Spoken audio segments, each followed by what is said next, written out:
Pero la verdad es que el país ya lo dio vuelta como una media. Lo dio vuelta este señor Sturzenegger, que ahora avisa que viene por más, que prepara para sus primeros días a cargo del Ministerio de Desregulación una ley hojarasca que deroga hasta 100 leyes con regulaciones y también otras regulaciones que van a eliminarse por decreto simple porque tienen que ver con reglamentos y no con normas.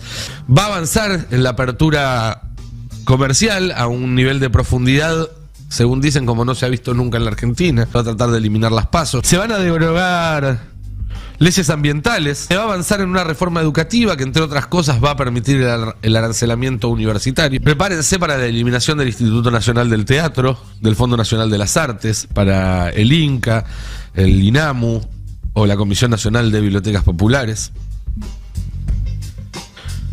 Todo eso son cosas que tienes en la manga Sturzenegger para empezar a implementar ahora en su tercer experiencia en un gobierno. 9 de la mañana, 3 minutos en todo el país. Lo hablamos el sábado pasado, pero a esta altura del partido ya está cada vez más claro que a Toto Caputo le picaron el boleto, que la conferencia de prensa que dio el viernes pasado era su bala de plata y la gastó tirándosela en el pie. Y que el futuro de este gobierno, por lo menos del plan económico de este gobierno, se torna incierto, sobre todo a partir del ingreso de Federico Sturzenegger, que viene con un plan bastante distinto. Habrá que ver cuál de los dos se impone. Pero lo cierto es que Sturzenegger viene actuando en el gobierno desde el 10 de diciembre. Y es el autor intelectual de todas las reformas que ya están corriendo, que ya están en vigencia, y que son muchas, y que son muy importantes, y que él se encargó de compilar, porque en realidad lo sabemos, lo escribieron los grandes estudios de abogados de las principales corporaciones argentinas, con participación también de la embajada, de corporaciones extranjeras, pero la persona a la que recaería la tarea de convertir eso en un plan de gobierno fue siempre Federico Sturzenegger, que por otra parte, hay que recordarlo, había preparado ese plan de gobierno para otro partido, para el PRO, para Patricia Bullrich. Es importante recordar esto, y ahora vamos a hacer un repaso de todas las normas que ya están en vigencia y que Sturzenegger impulsó, porque cuando vemos que la economía no arranca, cuando los indicadores económicos siguen dando en rojo, cuando incluso aquellos que recuperaron un poquito el mes pasado volvieron a caer, lo cual es casi hasta una peor noticia que si no se hubieran recuperado nunca, porque ese envión de cuando empezás a recuperarte muchas veces es lo que te permite cambiar la tendencia y salir. Ahora, si entras en el serruchito, no salís más. El gobierno va a decir que es culpa de la oposición, que no los deja, que es culpa de todo lo que les obligaron a recortar o a sacar o a modificar de sus proyectos. Pero lo cierto es que Milei hasta acá ya dio vuelta al país como una media. Cuando él dice que se implementaron las reformas más importantes desde el menemismo, las más importantes de la historia, en parte tiene razón. Desde diciembre que está vigente el DNU, excepto 3 o 4 capítulos que están cuestionados en la justicia, y eso implica, entre otras cosas, para entender de lo que estamos hablando, la derogación de la ley de alquileres, es decir, la desregulación total del mercado de alquiler inmobiliario, la derogación de la ley de tierras, es decir, el permiso para la acumulación de tierras argentinas, incluso en zonas estratégicas, en manos extranjeras. La derogación de la ley de abastecimiento, es decir, las herramientas que tiene, o tenía, mejor dicho, el Estado Nacional para intervenir en el mercado interno en caso de una escasez, sobre todo una escasez producida artificialmente, en un sentido especulativo. La derogación de las leyes de góndolas y de observatorio de precios, lo cual quita muchas de las herramientas que tenía el Estado para controlar también que no haya abusos de posición dominante en el comercio minorista, es decir, en los precios que vos pagás todos los días cuando vas al almacén o al supermercado. La política de cielos abiertos, que permite, aunque se privatice o no aerolíneas, que la terminen vaciando, que la terminen desguazando. Y tengo entendido que esta semana uno de los primeros proyectos que va a presentar Sturzenegger desde su cargo va a tener que ver con eso, con avanzar en la desregulación del mercado de transporte aerocomercial. Se desreguló el mercado de la salud y por eso es que hubo el aumento de las prepagas que hubo y con unas ganancias realmente exorbitantes para el sector. Se desregulaba el uso de tarjetas de crédito y por lo tanto estás sujeto a los intereses que te quiera cobrar sin ningún tipo de control el banco o el organismo crediticio que hayas elegido. La transformación de las empresas del Estado en sociedades anónimas, primer paso para una privatización que se viene, porque es uno de los pocos lugares donde va a poder manotear plata este gobierno en los próximos meses. Y aunque hay pasajes de la ley de bases que quedaron afuera, la verdad es que con las facultades que tiene el gobierno, el alcance le sobra para avanzar en la privatización, incluso de esas empresas que quedaron afuera. La eliminación de los programas de promoción industrial y comercial y del compre nacional, que eran herramientas que tenía el Estado para promover a pymes comerciales e industriales en la Argentina.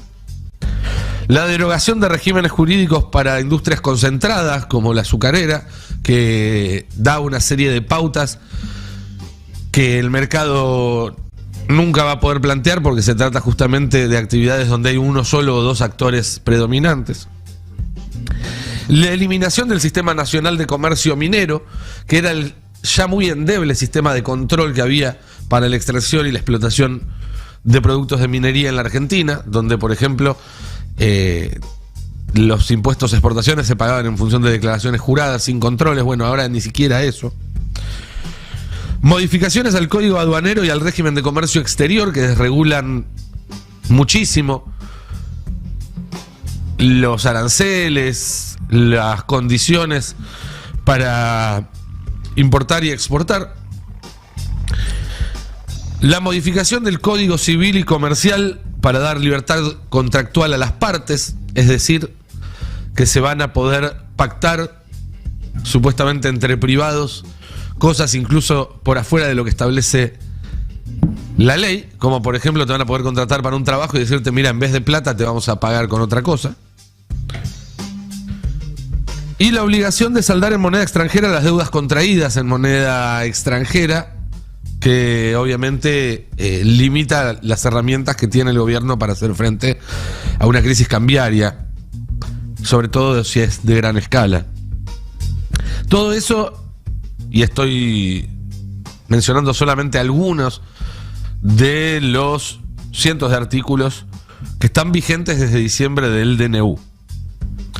A eso se le sumó hace 10 días, aunque todavía no está la reglamentación y en el gobierno dicen que podría llegar a tardar hasta 2 meses, lo cual es una estupidez y una locura porque se diluye absolutamente cualquier efecto positivo que pudiera llegar a tener en los términos que ellos plantean la sanción de la ley de bases. Pero recordemos que esa ley de bases incluye una delegación amplia de facultades, sobre todo para lo que tiene que ver con la intervención en la estructura del Estado, en lo administrativo. Una reforma laboral sumamente regresiva que incorpora, por ejemplo, la figura del colaborador para que una pyme con 3 empleados los pueda tener en negro pero en blanco. Es decir, ningún tipo de incentivo para darle derecho a los trabajadores, porque además se eliminan las multas, porque además se establecen como condición de despido justo el bloqueo de una empresa, pero además en estas condiciones También se vuelve más fácil despedir incluso sin motivo. La ley de bases incluye también privatizaciones, incluye la desregulación del sector de hidrocarburos, que es el sector con mayor potencial en el corto plazo en la Argentina. Incluye el régimen de incentivo a las grandes inversiones, con todo lo que ya sabemos que eso implica. El blanqueo fiscal, la reforma fiscal, que le baja los impuestos a los más ricos, bienes personales, y se los sube al resto del país. Todo eso ya es ley, ya tiene fuerza de ley en la Argentina. Y cuando el gobierno te quiera decir que no tiene buenos resultados económicos por tal o cual motivo, va a obviarlo, pero la verdad es que el país ya lo dio vuelta como una media. Lo dio vuelta este señor Sturzenegger, que ahora avisa que viene por más, que prepara para sus primeros días a cargo del Ministerio de Desregulación, porque en Argentina no hay Ministerio de Ciencia, no hay Ministerio de Educación, no hay Ministerio de Trabajo, pero sí hay Ministerio de Desregulación.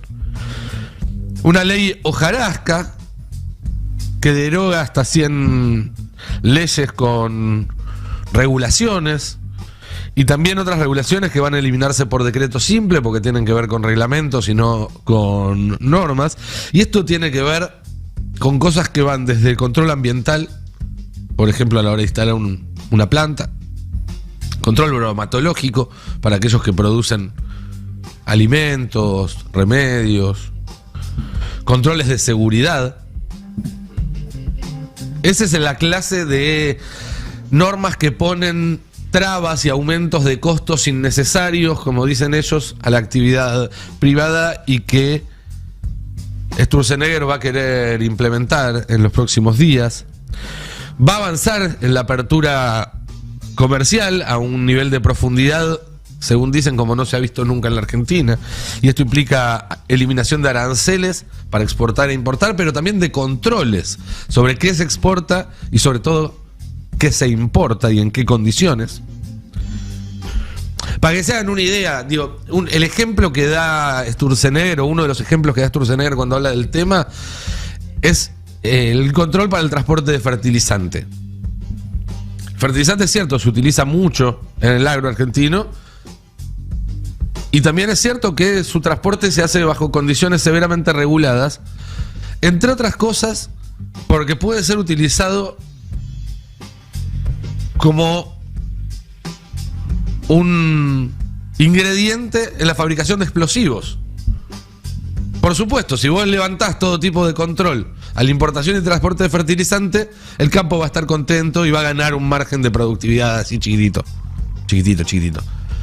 Pero también es cierto que si el día de mañana,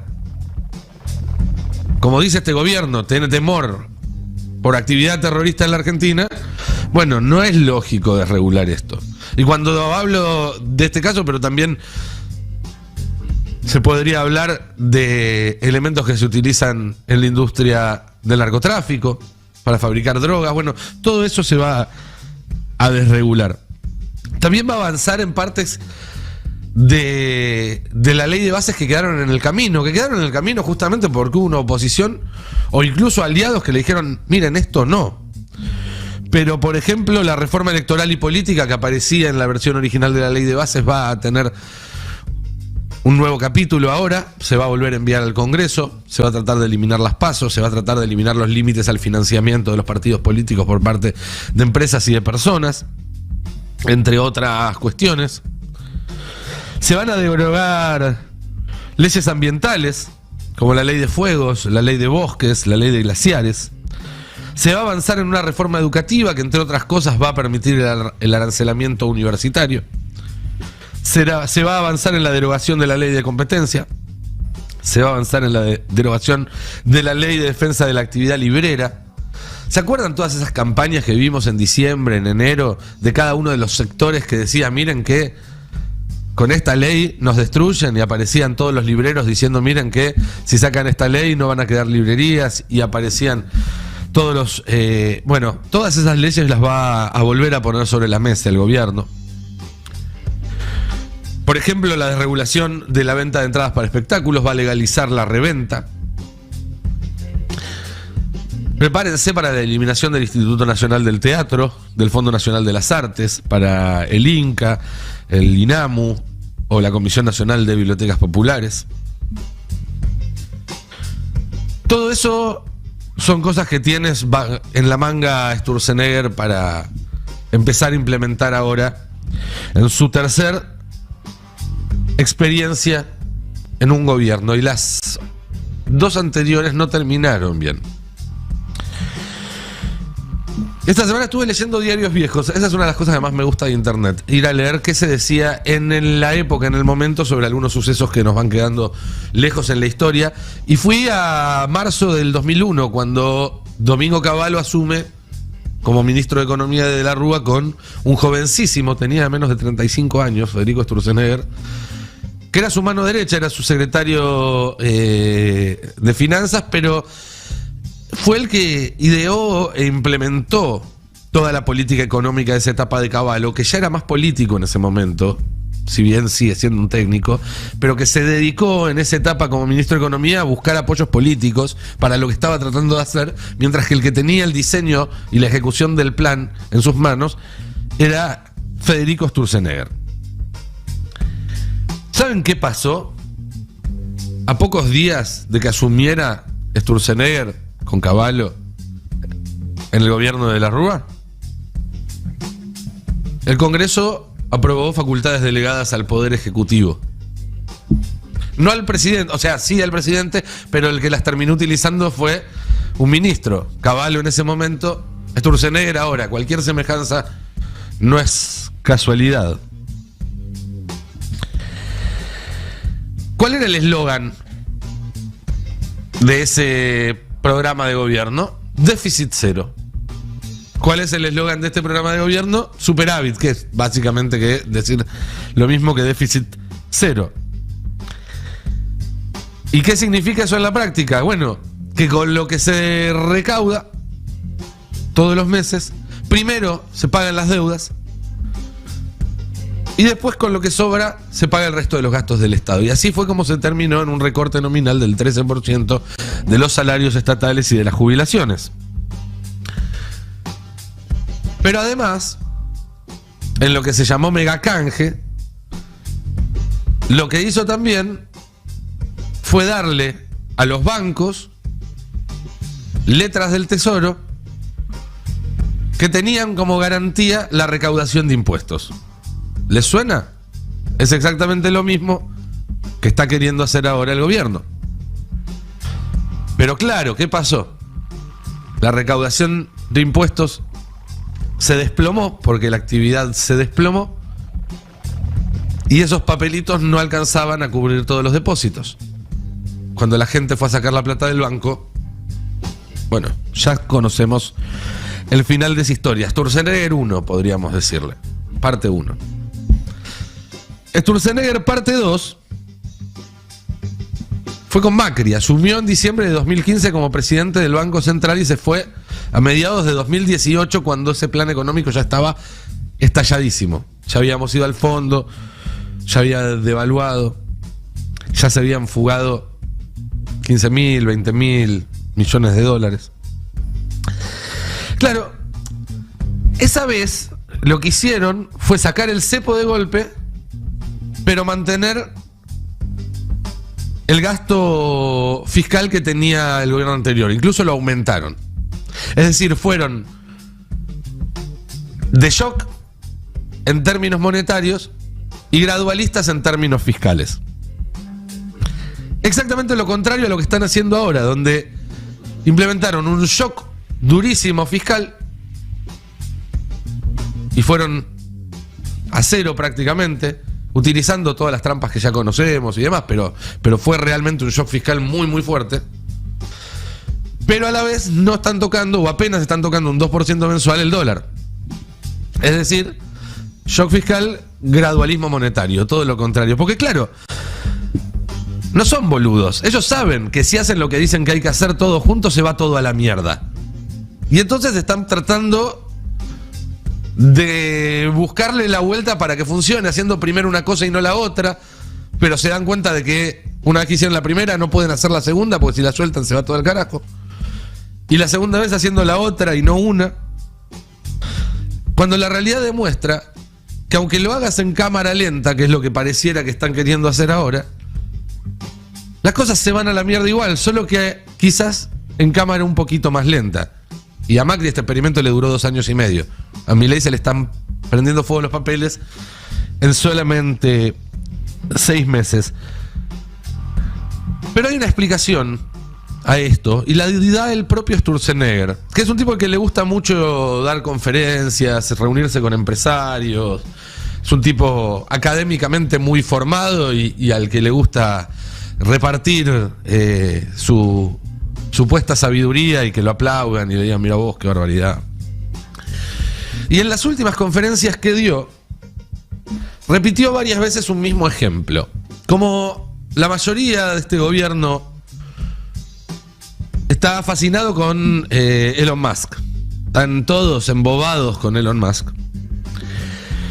Y se leyeron sus biografías. Esto cuenta Sturzenegger, que leyó la biografía de Elon Musk y que encontró algo que le pareció muy interesante para describir su filosofía.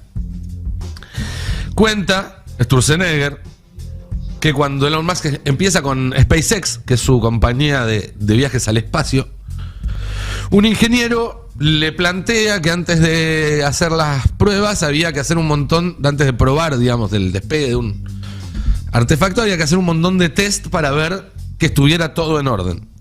Y Elon Musk le dice, echen a ese ingeniero, yo no quiero hacer tantos test. Y le explican, pero no es una cuestión del ingeniero, hay un requerimiento de la NASA que antes de volar un cohete se hagan estas test. Y Elon Musk dice, bueno, con razón, a la NASA un cohete le sale $2.000 millones cuando yo puedo hacerlos por solamente 100 millones. Entonces Musk, según Sturzenegger, dice, no hacemos ningún test, y establece una política distinta en la cual él prefiere probar una y otra vez 100 cohetes que fallen y cada vez fijarse dónde está el problema, ir al problema y resolverlo, que hacer todos esos test antes de intentar lanzar el cohete. Porque eso incrementa muchísimo el costo. Dice Sturzenegger, no es sobre minimizar el riesgo, sino encontrar rápido dónde está el problema y resolverlo. Así es como en 2 años se hizo el cohete más competitivo de la historia. Bueno, Sturzenegger está por lanzar el tercer cohete sin testear desde el gobierno argentino. Ya lo hizo con De la Rúa y el cohete explotó en el aire. Ya lo hizo con Macri y el cohete explotó en el aire. Lo más probable es que esta vez termine exactamente igual. Hay una diferencia nada más. Los cohetes de SpaceX no están tripulados. Cada vez que explota un cohete en el aire, no tenés 47 millones de hombres y de mujeres a bordo que se la ponen completamente de sombrero. Sturzenegger no. Sturzenegger sigue lo más bien por la vida, cobrando muy bien en dólares sus conferencias y sin que ningún juez de la Argentina le haya reclamado jamás por el inmenso daño que nos ha hecho. Si hay una parte 3 es porque pudo salir impune de la parte 1 y de la parte 2. Y el día que al peronismo le toque volver a gobernar, vamos a tener que también hacer un nunca más de los Sturzenegger.